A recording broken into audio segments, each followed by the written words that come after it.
झुकी हुई और दबी हुई रीढ़ और स्पाइन जो है वो बीमारियों का न्योता देने का एक कारण बनता है।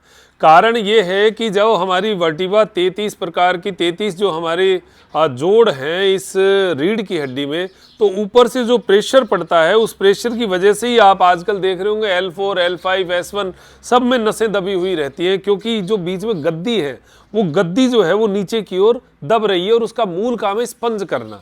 अब उसका रिवर्स हम कभी उसको खींचने का काम नहीं करते। किसी भी चीज को दबने दबने दबने दबने से तो एक दिन तो परेशानी खड़ी होगी। आज मैं आपको उसका एक रिवर्स काम बता रहा हूं, बड़ा सिंपल सा है, आप खुद कर सकते हैं और करके देखना और फील करना कि आपको कहां इसका इफेक्ट आता है। घुटने के ऊपर हाथ रखिए और कंधे को जितना ऊपर ले जा सकते हैं। अब देखो, कंधे को ऊपर ले जाने के लिए कोहनियों को सीधा करना पड़ेगा।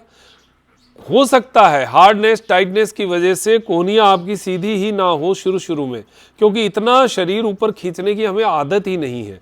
अभी हम क्या कर रहे हैं, हम रीढ़ की हड्डी को ऊपर की ओर ले जाने के लिए कोहनियों को सीधा कर रहे हैं, कंधा ऊपर जा रहा है। अब कोई बहुत ही हार्ड हो तो मत करिएगा, कोई अगर दर्द होता हो तो, लेकिन अगर सिंपल तौर पर अगर आप कर सके तो इस कोहनी को सीधा करके देखिएगा, कंधे को ऊपर की ओर ले जाकर देखिएगा, जितना ऊपर ले जा सकते ले जाइएगा। अब आप फील करिए, आपको नीचे से शुरू होगा, लंबर से शुरू होगा स्पाइन का खिंचाव और ऊपर कंधे तक। जब आप ऊपर से किसी चीज को पकड़ के खींचते हो तो नीचे का प्रेशर रिलीज होता ही होता है।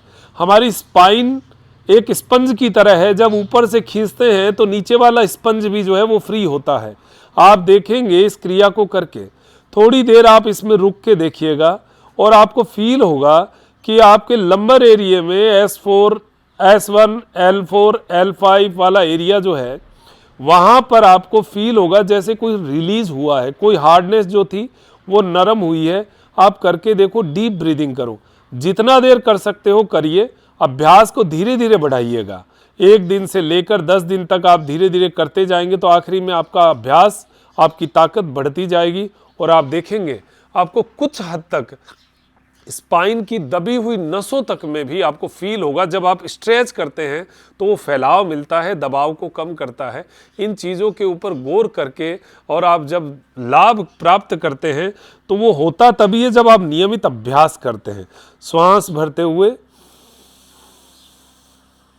छोड़े, भरे, आगे की ओर दबाव दें। थोड़ा बॉडी को आगे दबाएंगे तो और ज़्यादा स्पाइन खिंचती हुई महसूस होगी। आंखें बंद करके डीप ब्रीदिंग करते रहें, खींचते रहें।